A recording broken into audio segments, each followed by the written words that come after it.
नमस्कार। आकाशवाणी जयपुर अजमेर से प्रस्तुत हैं प्रादेशिक समाचार।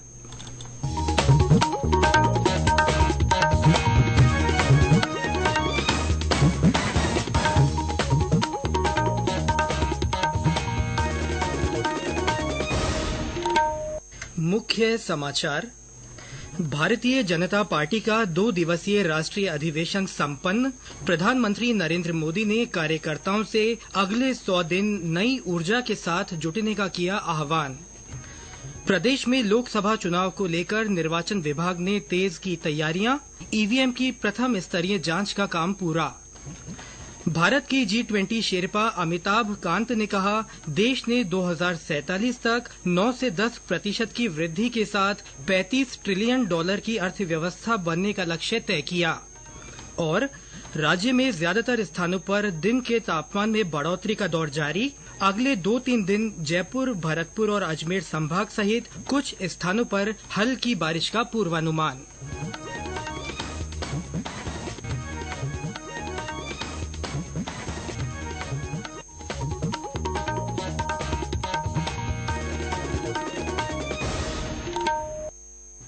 समाचारों के साथ मैं सिद्धार्थ जैन। और अब समाचार विस्तार से। भारतीय जनता पार्टी के राष्ट्रीय अधिवेशन के दूसरे और अंतिम दिन के सत्र को प्रधानमंत्री नरेंद्र मोदी ने संबोधित किया। श्री मोदी ने अपने संबोधन में कहा कि अगले 5 वर्ष राष्ट्र के लिए महत्वपूर्ण हैं, क्योंकि इस अवधि में देश को विकसित भारत की दिशा में लंबी छलांग लगानी है। नई दिल्ली में अधिवेशन के समापन संबोधन में श्री मोदी ने पार्टी कार्यकर्ताओं से अगले 100 दिन नई ऊर्जा के साथ जुटने का आह्वान किया। भाजपा का कार्यकर्ता साल के हर दिन 24 घंटे देश की सेवा के लिए कुछ न कुछ करता ही रहता है, लेकिन अब अगले 100 दिन नई ऊर्जा, नया उमंग, नया उत्साह, नया विश्वास, नए जोश के साथ काम करने का है। आज 18 फरवरी है और इस कालखंड में जो युवा 18 वर्ष के पड़ाव पर पहुंचे हैं, वो देश की 18वीं लोकसभा का चुनाव करने वाले हैं। अगले 100 दिन हम सबको जुट जाना है।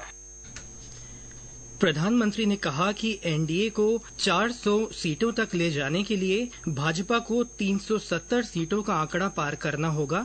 उन्होंने कहा कि पूरे राष्ट्र का मानना है कि भाजपा सरकार ने देश को भ्रष्टाचार और आतंकी हमलों से मुक्त बनाया है तथा गरीब और मध्यम वर्ग के लोगों के जीवन में सुधार किया है। उन्होंने कहा कि पिछले 10 वर्ष साहसिक निर्णयों और भविष्य की नीतियों के लिए समर्पित रहे हैं। उन्होंने कहा कि सरकार ने राम मंदिर निर्माण, करतारपुर गलियारे के खुलने, धारा 370 हटाने और नई शिक्षा नीति लागू करने सहित दशकों से छूटे अधूरे कार्य को पूरा करने का साहस दिखाया है। प्रधानमंत्री ने कहा कि भारत की जनता को इन परिवर्तनों का लंबे समय से इंतजार था। उन्होंने कहा कि राष्ट्र अपने इतिहास और संस्कृति को स्वीकार करके अपने भविष्य का निर्माण करता है। श्री मोदी ने कहा कि आज भाजपा युवाओं की शक्ति को विकसित भारत की शक्ति बना रही है। आज भाजपा युवा शक्ति, नारी शक्ति, गरीब और किसान की शक्ति को विकसित भारत के निर्माण की शक्ति बना रहा है। पहले लोगों को लगता था कि सरकारें बदलती हैं, व्यवस्था नहीं बदलती। हमने सच्चे अर्थ में सामाजिक न्याय की भावना से हर व्यवस्था को पुरानी सोच, पुरानी अप्रोच से बाहर निकाला। जिनको किसी ने नहीं पूछा, हमने उन्हें पूछा है। इतना ही नहीं, हमने उसको पूजा है। श्री मोदी ने अपने संबोधन में जैन मुनि विद्यासागर महाराज को श्रद्धांजलि दी। जैन मुनि का कल रात निधन हो गया था। अधिवेशन में भाजपा देश की आशा, विपक्ष की हताशा नामक संकल्प पेश किया गया। अधिवेशन में एक और संकल्प पारित हुआ, जिसमें अयोध्या में रामलला की प्राण प्रतिष्ठा के लिए प्रधानमंत्री मोदी की सराहना की गई। इस दौरान पार्टी के वरिष्ठ नेता और गृह मंत्री अमित शाह ने कहा कि अधिवेशन के बाद पार्टी नेता और कार्यकर्ता हर निर्वाचन क्षेत्र में प्रधानमंत्री का संदेश लेकर जाएंगे। मुख्यमंत्री भजनलाल शर्मा, उप मुख्यमंत्री दिया कुमारी और डॉक्टर प्रेमचंद बैरवा सहित प्रदेश के कई नेताओं ने अधिवेशन में भाग लिया। संत शिरोमणि जैन मुनि आचार्य विद्यासागर महाराज का देवलोक गमन हो गया है। छत्तीसगढ़ के डोंगरगढ़ स्थित चंद्रगिरी तीर्थ में बीती रात उन्होंने देह त्याग दी। प्रधानमंत्री नरेंद्र मोदी ने सोशल मीडिया पोस्ट में शोक व्यक्त करते हुए कहा कि उनकी संवेदनाएं महाराज जी के असंख्य श्रद्धालुओं के साथ है।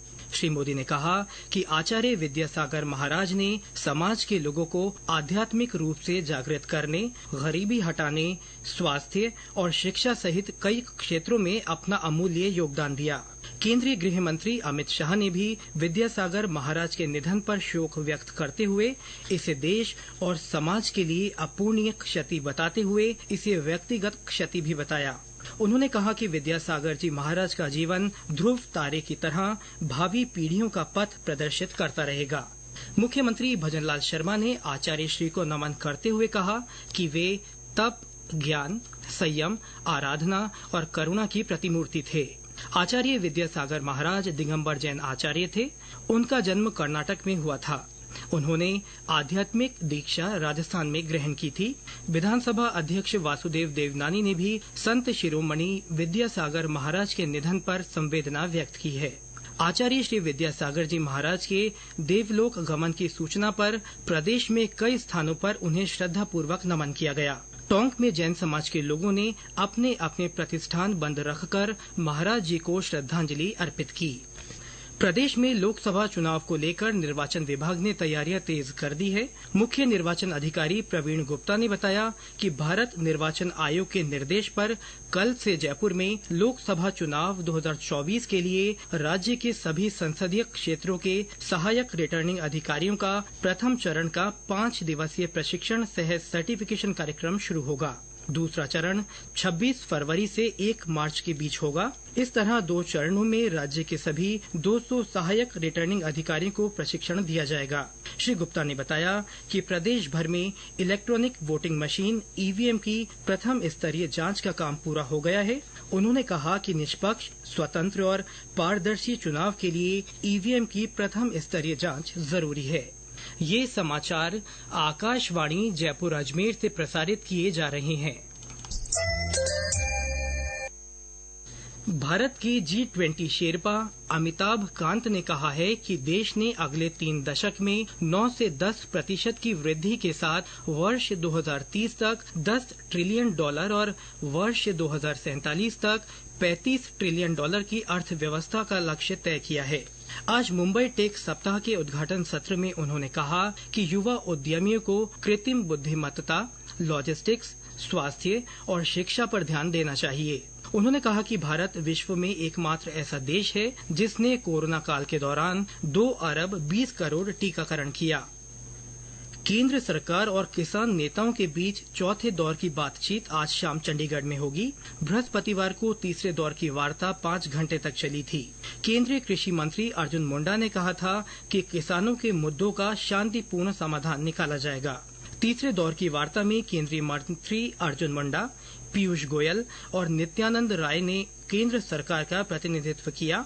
बैठक में भाग लेने वाले किसान नेताओं में पंजाब के जगजीत सिंह डल्लेवाल, सरवन सिंह पंडेर और जरनैल सिंह शामिल थे। पंजाब के मुख्यमंत्री भगवंत मान भी तीसरे दौर की बैठक में शामिल हुए।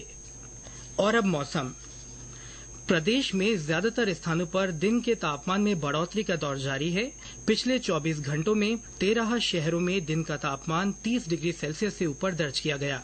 मौसम केंद्र जयपुर से मिली जानकारी के अनुसार सबसे ज्यादा 33.4 डिग्री सेल्सियस अधिकतम तापमान बाड़मेर में रिकॉर्ड हुआ।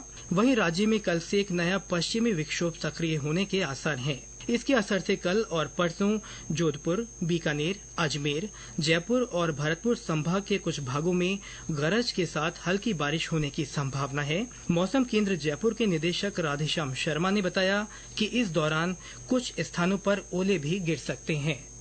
एक नया पश्चिमी विक्षोभ सक्रिय होने की संभावना है। इसके असर से उत्तर पश्चिमी राजस्थान और आसपास के इलाकों में एक परिसंचरण तंत्र बनने से 19 और 20 फरवरी को कुछ इलाकों में मेघ गर्जन के साथ कहीं बारिश की संभावना है। खासकर जोधपुर, बीकानेर संभाग, इसके अलावा शेखावाटी क्षेत्र, जयपुर और भरतपुर संभाग के कुछ भागों में मेघ गर्जन, आकाशीय बिजली चमकने के साथ कहीं हल्की बारिश होने की संभावना है। इसके अलावा सिस्टम का असर जो है वो उत्तर पूर्वी राजस्थान में 21 फरवरी को भी कहीं कहीं हल्की बारिश के रूप में देखने को मिल सकता है और इसी दौरान एक दो स्थानों पर ओलावृष्टि भी होने की संभावना है।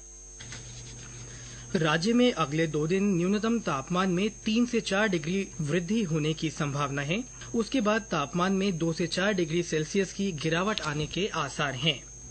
राजस्थान हाईकोर्ट के प्लेटिनम जुबली कार्यक्रमों की श्रृंखला में आज दौसा, श्रीगंगानगर, डूंगरपुर, बूंदी, उदयपुर, चूरू और झुंझुनू सहित विभिन्न स्थानों पर रन फॉर लीगल एड का आयोजन किया गया। विधिक सेवा प्राधिकरणों की ओर से हुई इस दौड़ में न्यायिक अधिकारियों, कर्मचारियों और स्कूली बच्चों ने हिस्सा लिया। इसके माध्यम से लोगों को विधिक जागरूकता का संदेश दिया गया। और अंत में मुख्य समाचार एक बार फिर। भारतीय जनता पार्टी का 2 दिवसीय राष्ट्रीय अधिवेशन संपन्न। प्रधानमंत्री नरेंद्र मोदी ने कार्यकर्ताओं से अगले 100 दिन तक नई ऊर्जा के साथ जुटने का आह्वान किया। प्रदेश में लोकसभा चुनाव को लेकर निर्वाचन विभाग ने तैयारियां तेज कर दी हैं। ईवीएम की प्रथम स्तरीय जांच का काम पूरा हो गया है। भारत के G20 शेर्पा अमिताभ कांत ने कहा है कि देश ने 2047 तक 9 से 10% की वृद्धि के साथ $35 ट्रिलियन की अर्थव्यवस्था बनने का लक्ष्य तय किया है।